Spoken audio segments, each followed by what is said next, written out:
வணக்கம் மக்களே, நான் உங்களுடைய தீபக் ஃப்ரம் முக்கிய சேனல் என்னோட ரிவ்யூ கொஞ்சம் முக்கியத்துக்கு அட்ஜஸ்ட் பண்ணிக்க. இன்னைக்கு நம்ம இயக்குனர் பா ரஞ்சித் அவர்கள் தயாரிப்புல மற்றும் ஜெயக்குமார் அவர்கள் இயக்கி அசோக் செல்வன் மற்றும் சாந்தனு அவர்கள் நடிச்சிருக்க ப்ளூ ஸ்டார் படத்தை பத்தி பார்க்க போறோம். ஸோ வாங்க வீடியோக்குள்ள போலாம். ஓகே, ப்ளூ ஸ்டார் இந்த படத்தை பத்தி பார்த்தோம் அப்படின்னா இந்த படத்தோட கதை முதல்ல என்னன்றது பார்ப்போம். இந்த படத்தோட கதை என்ன அப்படின்னா இந்த வட்டார கிரிக்கெட் அப்படின்னு ஒன்று இருக்கு இல்லையா, அதுக்குள்ள நடக்கிற சில சண்டை சச்சரவுகள். அதாவது கிரவுண்டு எனக்கு தான் சொந்தம், கிரவுண்டு உனக்கு தான் சொந்தம், அந்த உள்ளூருக்குள்ள ஒரு சண்டை இருக்கு இல்லையா, ஒரு ரெண்டு கிரிக்கெட் டீம் கிரவுண்ட்ல. ஸோ அப்படிதான் இந்த படம் சாந்தனுக்கும் அந்த அசோக் செல்வம் அந்த டீமுக்கும் ஆரம்பிச்சது. இதுல அசோக் செல்வன் ஒரு தாழ்த்தப்பட்ட ஜாதி அப்படின்ற மாதிரி காட்டுறாங்க. அண்ட் சாந்தனு அவர்கள் கொஞ்சம் வசதியான ஆளு, கொஞ்சம் பெரிய ஆளு அப்படின்ற மாதிரி காட்டுறாங்க. ஸோ இரு தரப்பினருக்கிடையே ஒரு மோதல் வருது. அது பல ஆண்டுகளுக்கு முன்னாடி பாத்தீங்கன்னா அந்த காலத்திலே 80ஸ்லயே ஒரு பெரிய மோதல் நடந்து அதுல ஒரு சண்டை சச்சரவு கலவரம் நடந்ததுனால கிரிக்கெட்டே நடத்தக்கூடாது சொல்லி ஊர் திருவிழால முடிவு பண்ணிடுறாங்க. அதுக்கப்புறம் கிரிக்கெட்டே நடத்தாம இருக்காங்க. அதுக்கப்புறம் பாத்தீங்கன்னா அங்க இருக்க சின்ன சிறுசா இருக்க அசோக் செல்வன் சாந்தனுக்கு அப்பப்போ சின்ன சின்ன தகராறு ஏற்பட்டுக்கிட்டே வருது. ஒரு கட்டத்துல கிரவுண்ட் உனக்கா எனக்கா அப்படின்னு ஒரு சண்டை வரப்போ இவங்களுக்குள்ள ஒரு சின்ன மேட்ச் வச்சுக்கிறாங்க. அதுல சாந்தனு டீம் தோத்துறாங்க. தோத்த சாந்தனு டீம் எப்படியா நம்ம இவங்களை ஜெயிக்கணும்னு சொல்லிட்டு மறுபடியும் ஊர் திருவிழாவில் அந்த டோர்னமெண்ட்டை வைக்கிறாங்க.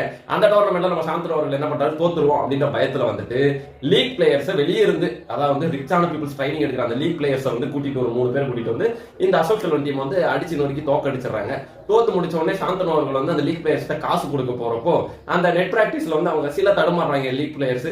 அப்போ சாந்தனு அவர்கள் சஜஷன் கொடுக்குறாரு, நீங்க ஃப்ரண்ட் ஃபுட் ஆகலாமே அப்படி இப்படின்னு பேசினோன்னே அவங்களுக்கும் வந்துருது, இவன் யாரா நம்மள சொல்றதுக்கு, இவனுக்கு என்னடா தெரியும் ஊருக்காரப்ப, இவனை நெட்டுக்குள்ள விடுவோம்னு சொல்லி நெட் பிராக்டிஸ்ல இவனை உள்ள விட்டு பாலை போட்டு நல்லா பொழந்துடுறாங்க. சாந்தனு உடனே கோச் வந்துடுறாரு. கோச் கோச்சிக்கிட்டு இவனை எப்பறம் உள்ள விட்டீங்க, இவனுக்கு என்னடா தகுதி இருக்கு உள்ள உடனே சாந்தனு என்ன தகுதி இருக்கு அப்படின்னு கோச்சிட்டு அவனை பிடிச்சி வெளியே தள்ளிடுறாங்க. சாந்தனுவை நம்ம அசோக் செல்வன் அந்த டைம்ல அவர் அந்த இடத்துல ஒரு ரகலையாகி கடைசியில இவங்க 2 பேருமே டீம் அப் ஆகிற மாதிரி ஒரு சிச்சுவேஷன் ஏற்பட்டு அந்த லீக் பிளேயர்ஸ் நம்ம அடிக்கலான்னு ஒரு டோர்னமெண்ட்ல, அதாவது அதை கம்பெனி பேர் சொன்னா திட்டிடுவாங்க, இவங்களே அந்த கம்பெனி பேர் சொல்லுது. பட் MTF MCF அப்படின்ற மாதிரி சொல்லி முடிச்சிட்டாங்க. மித்ததான் நீங்க நடுவில் ஃபில் பண்ணிக்கங்க அது என்ன கம்பெனி. ஸோ அந்த மாதிரி ஒரு டோர்னமெண்ட்ல இந்த லீக் பிளேயர்ஸ் அடிச்சு இவங்க ஜெயிச்சாங்களா இல்லையா, இவங்க ஒண்ணு கொண்டாங்களா இல்லையா அப்படின்றத இந்த படத்தோட மொத்த கதையே.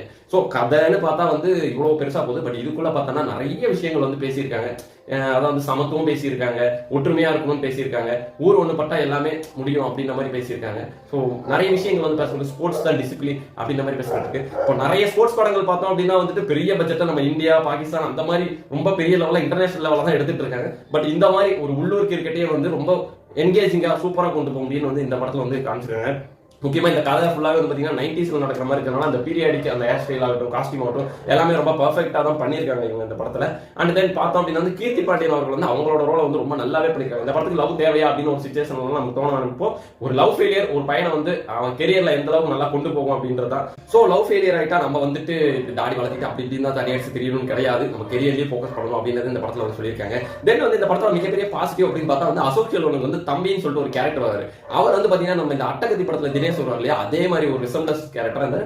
அவரோட ஹியூமர் ஆகட்டும் அதெல்லாம் ரொம்பவே படத்துல என்கேஜிங் இருந்துச்சு. அந்த படத்துல நமக்கு நெகட்டிவ் என்று எதை பார்க்க வேண்டும் என்றால் செகண்ட் ஹாஃப் நெகட்டிவாக சொல்லக்கூடாதான் தெரியல. ஏன்னா அது கொஞ்சம் லென்த்தா போற மாதிரியே ஃபீல் ஆச்சு. பட் நல்லதா இருந்துச்சு. ஓகே, எந்த இடத்துலயுமே போர் அடிக்காம கொண்டு போயிருந்தாங்க. பட் ஃபர்ஸ்ட் ஹாஃப் டக்குன்னு முடிஞ்ச மாதிரி இருந்துச்சு. செகண்ட் ஹாஃப் போயிட்டே இருக்கே அப்படின்ற மாதிரி லைட்டா நமக்கு தோணுச்சு. அது மட்டும் இல்லாம இருந்திருக்கலாம். அண்ட் கோவிந்த் வசந்தா அவருடைய மியூசிக்கல் பேக்ரவுண்ட்லாம் நச்சுன்னு கொடுத்துருந்தாங்க. எல்லா இடத்துலயுமே சரி, ஒரு கிரிக்கெட்டை பேட் அவர் ஓங்கி அடிக்கிறதாகட்டும், திடீர்னு ஒரு போஸ்ட் கொடுக்கறதாகட்டும், இந்த லவ் ஆகட்டும், எல்லாத்துலயுமே அவரோட பேக்ரவுண்ட் ரொம்ப நல்லாவே பண்ணியிருந்தாரு. ஸோ சினிமாட்டோகிராஃபியுமே பாத்தீங்கன்னா நம்ம அந்த ஊருக்குள்ள இருந்தே அந்த கிரிக்கெட்டை பாக்குற மாதிரி ஒரு ஃபீல் நமக்கு கொடுத்துருந்தாங்க. அது உண்மையிலேயே ரொம்ப சூப்பரா இருந்துச்சுன்னே சொல்லலாம். ஸோ மொத்தத்துல ப்ளூ ஸ்டார் படம் எப்படி இருக்கு அப்படின்னு கேட்டீங்கன்னா, இந்த வாரத்துக்கு ஒரு நல்ல கிரிக்கெட் என்டர்டைன்மெண்ட். அண்ட் இந்த படத்துல ஒற்றுமையாக இருக்கணும், சமத்துவமா இருக்கணும், எல்லாருமே ஒன்னா இருக்கணும், ஒன்னா இருந்தா என்ன வேணா சாதிக்க முடியும். ஸோ நமக்குள்ள வேற்றுமை இருக்கக்கூடாது, நம்ம ஒற்றுமையா இருந்தால் தான் வெளியே போய் நம்ம அடிச்சு நொறுக்கிட்டு நம்ம மேலே போயிட்டே இருக்க முடியும் அப்படின்ற மாதிரி ஒரு விஷயத்தை காட்டுறாங்க.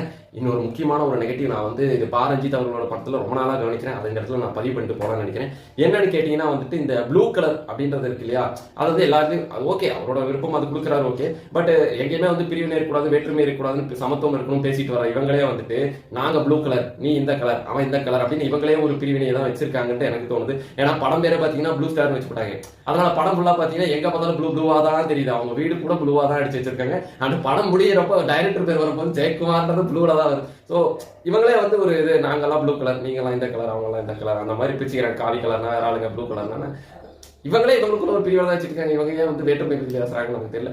ஸோ அது சொல்லணும்னு தோணுச்சு மக்களே, தப்பா எடுத்துக்காதீங்க. ஸோ நம்ம அடுத்த ரிவியூல என்னன்றதை சந்திப்போம். தொடர்ந்து என்னோட சேனல் சப்ஸ்கிரைப் பண்ணி அதோட வீடியோஸ் பாருங்க, லைக் பண்ணுங்க, ஷேர் பண்ணுங்க. அதுவரை உங்களுக்கு இருந்து உங்களின் தீபக் ஃப்ரம் முக்கிய சேனல். தேங்க்யூ நண்பர்களே. டாடா.